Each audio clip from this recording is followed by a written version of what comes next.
வணக்கம். நான் உங்கள் அன்பு திராவிடன். இடஒதுக்கீடுனா என்ன என்கிற ஒரு சின்ன கருத்து. நிறைய பேர் இடஒதுக்கீடுனா என்னன்னு தெரியாமலே இருக்கிறாங்க. என்கிட்டயே விவாதமும் பண்றாங்க. இடஒதுக்கீடு என்பது தப்புங்க. இப்போ ஸ்கூல்ல சேர்க்கும் போது ஏன் ஜாதியை கேட்குறாங்க, ஜாதியை நீங்களே கேட்குறீங்க, அப்புறம் நீங்களே ஒழிக்கணுங்கிறீங்க, அப்படிலாம் குழப்பிக்கிறாங்க. இடஒதுக்கீடுனா என்னன்னு தெரியல.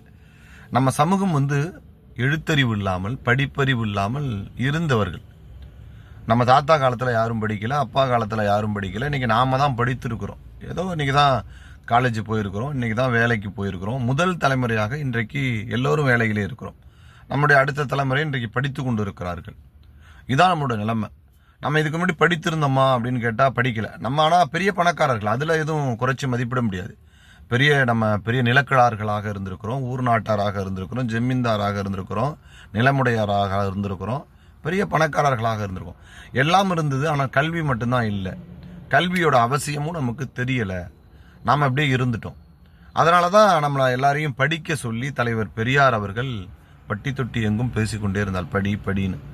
புரட்சி கவிஞர் பாரதிதாசன் நீங்கள் படி படின்னு, காலைப்படி மாலைப்படி சங்கத்தமிழ் நூலைப்படி அப்படின்னு அந்த படிப்பினுடைய அருமையை தொடர்ந்து பேசிக்கொண்டிருந்த தலைவர் பெரியாருக்கு பின்னால் இடஒதுக்கீடுக்காகவே ஒரு இயக்கத்தை தொடங்கியவர் நமது மருத்துவர் ஐயா அவர்கள். இடஒதுக்கீடுக்காக இந்த சமூகம் படிக்கணும், இந்த சமூகத்திற்கு வேலைவாய்ப்பு வேணும், இந்த சமூகத்திற்கு உயர் பதவிகள் வேண்டும், இது மற்றவர்களைப் போல மதிக்கப்பட வேண்டும், எங்களுக்கு மான உணர்ச்சியோடு நாங்களும் வாழ வேண்டும் என்று சொன்னவர் தான் மருத்துவர் ஐயா அவர்கள். அதனால தான் மருத்துவர் ஐயாவை இன்றைக்கு நாம் கொண்டாடி கொண்டு இருக்கிறோம். மருத்துவர் ஐயா அவர்கள் அதற்காக கொடுத்த உயிர் எண்ணிக்கை 21.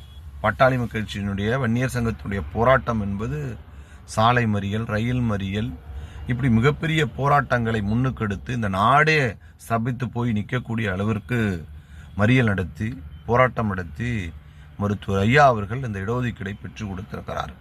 அப்படிப்பட்ட அந்த இடஒதுக்கீடை பாதுகாக்கணும் அப்படிங்கிறதுனால தான் டிசம்பர் 12ஆம் தேதி மாவட்ட ஆட்சியர் அலுவலகம் முன்னாடி தமிழ்நாடு அளவில் மிகப்பெரிய போராட்டம் வெடிக்க இருக்கிறது. மீண்டும் இளைஞர்கள் மாணவர்கள்லாம் அந்த போராட்டத்திற்கு ஆதரவு தர வேண்டும். மருத்துவர் ஐயாவின் கரங்களுக்கு வலிமை சேர்க்க வேண்டும். நம்ம பெரும்பான்மை சமூகத்திற்கு ஒரு இடஒதுக்கீடு கேட்குறோம். இந்த நேரத்தில் போய் இடஒதுக்கீடுனா என்னன்னே தெரியாமல் இது மாதிரி ஏன் ஜாதி சான்றிதழ் கேட்குறாங்க அப்படின்னு சொல்கிறீங்களே. எந்த காரணத்தினால் நாம் படிக்காமல் இருந்தோமோ அந்த காரணத்தை வைத்தே நாம் படிக்க வேண்டும் என்பதற்காகத்தான் அந்த சாதி சான்றிதழ். ஒரு காலத்தில் நாம் படிக்கக்கூடாதவர்களாக இருந்தோம், படிக்கக்கூடாத ஜாதியாக இருந்தோம். நம்ம எல்லாம் புறம் தள்ளி வைத்திருந்தார்கள், குற்றப்பரம்பரைகளை வைத்திருந்தார்கள். ஆனால் இன்றைக்கு நமக்கான தலைவர்கள் வந்ததற்கு முன்னால் நாம் இன்றைக்கு தெளிவாக இருக்கிறோம். இன்னைக்கு நாம் சரியாக இருக்கிறோம். இன்னைக்கு ராமசாமி படையாட்சி அவர்கள், அஞ்சலி அம்மா போன்றவர்கள் எல்லாம் நமக்கு முன்னோடிகளாக, அது நம்ம அந்த பின்தங்கிய சமூகத்தில் மிக மிக பின்தங்கிய சமூகத்திலிருந்து வந்தவர்கள். நாம தான் இன்னைக்கு மருத்துவர் ஐயா காலத்தில் நன்றாக படித்து கொண்டிருக்கிறோம். மருத்துவர் ஐயா இல்லைன்னால் இது கிடைத்திருக்குமா என்பது ஒரு கேள்விக்குறி தான். உங்களுக்கு எளிமையா புரிய வைக்கணும் அப்படின்னா, ஒரு செதிர் தேங்காய் விடுறாங்கன்னு வச்சுக்கோங்க. 10 பசங்க நிக்கிறோம், ஒரு செதிர் தேங்காய் அடிக்கிறாங்க. அப்ப சில்லு சில்லா எல்லா இடத்துலையும் தெரிச்சு ஓடும்.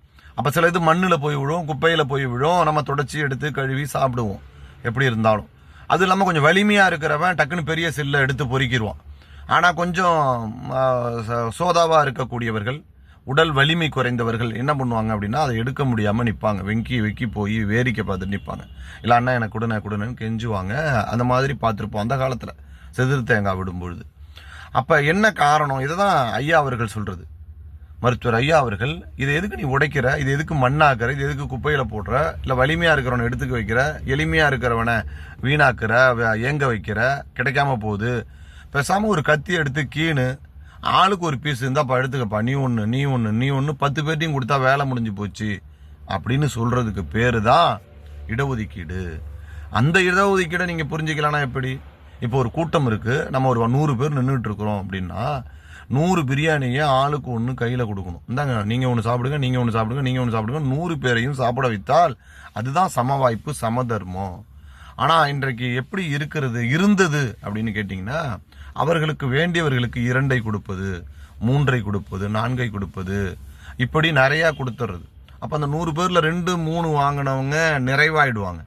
அப்புறம் அங்கே கொஞ்சம் பேர் வந்ததுக்கு அப்புறம் ஒரு 70 பேருக்கு அப்புறம் இருக்கிறவங்க, 60 பேருக்கு அப்புறம் இருக்கிறவங்களுக்கு எதுவுமே இருக்காது. அப்போ என்ன சொல்லுவாங்கன்னா, நீங்கள் அப்புறம் சாப்பிட்லாம், இன்னொரு தடவை வரும்போது நாங்கள் சொல்கிறோம் அப்படி சொல்லுவாங்க. அப்போ அவங்க வயிற்று பசியோடு கிளம்ப வேண்டியதான், இன்னொரு தடவை எப்படா வரும் அப்படின்னு ஏங்க வேண்டியதான். அப்போ அளவுக்கு அதிகமாக சிலர் வைத்துக் கொள்ளுகிறார்கள், தனக்கு கிடைக்க வேண்டியதை சிலர் இழக்கிறார்கள். இதை போக்கணும் அப்படிங்கிறது தான் மருத்துவர் ஐயாவுடைய ஆசையும் கனவும் லட்சியமும் வெறியும் போராட்டங்களும் தியாகங்களும். வேற ஒண்ணுமே இல்லைங்க. 100 பேர் இருக்கிறோம், 100 பேருக்கு ஆளுக்கு ஒன்று கொடு என்பதுதான் போராட்டம். அதுதான் சாதிவாரி கணக்கெடுப்பு. விகிதாச்சார அடிப்படையில் யார் எவ்வளவு இருக்கிறார்களோ அவர்களுக்கு உரிய பங்கீடு, இடப்பங்கீட்டை அவர்களுக்கே வழங்கிவிட வேண்டும். அவர்கள் பிழைத்துக் கொள்ள வேண்டும். எல்லோருக்கும் இந்த தமிழ் சமூகத்தில் வாழ்வதற்கான உரிமை இருக்கிறது. எல்லோரும் இந்நாட்டு மன்னர்கள் தான். யாரையும் அந்நியப்படுத்த முடியாது. அது தாழ்த்தப்பட்டவர்களும் சரி, பிற்படுத்தப்பட்டவர்களும் சரி, மிகவும் பின்தங்கியவர்களாக இருந்தாலும் சரி, நாமெல்லாம் ஒண்ணுதான், அண்ணன் தம்பி தான், நாமெல்லாம் சகோதர சமுதாயம் தான். நமக்குள்ள எந்த பிரிவினையும் கூடாது, ஏற்றத்தாழ்வும் கூடாது என்பதற்காகத்தான் இந்த இடப்பங்கீட்டை மருத்துவர் ஐயா அவர்கள் கேட்கிறார். அருள்கூர்ந்து மாணவர்களே, இளைஞர்களே, பெருமளவில் திரண்டு வாருங்கள். மாவட்ட தலைநகரத்தில் மாவட்ட ஆட்சியர் அலுவலகத்திற்கு முன்னால் மிகப்பெரிய அளவிற்கு இந்த போராட்டம் வெடிக்க இருக்கிறது. நீங்கள் எல்லாம் திரண்டு வந்து ஆதரவு தர வேண்டும். மருத்துவர் ஐயா கரங்களுக்கு வலிமை சேர்க்க வேண்டும். நமக்கான போராட்டம் இது, மக்கள் போராட்டம், ஜனங்களுக்கான போராட்டம், அந்த ஊமை மக்களுக்கான போராட்டம். மருத்துவர் ஐயா அவர்கள் அறிவித்திருக்கிறார்.